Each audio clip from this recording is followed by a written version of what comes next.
కొబ్బరికాయ వెచ్చాని నెయ్యిని పోసి కర్పూర ధూపం వేసి ఇష్టంగా ఇరుముడి కడతాం. నువ్వు ఎత్తుకుంటే చాలు ఎన్ని పూనకాలు కంఠమెత్తి పాడుకోగా తల్లి స్వామి కదిలిరాగా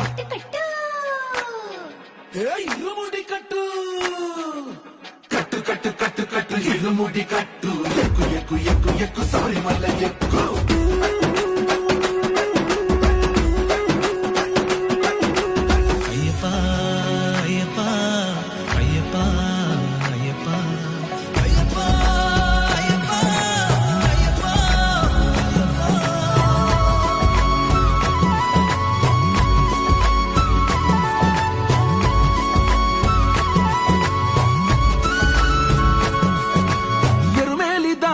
వస్తాం పంబలో నమూనకే వేస్తాం.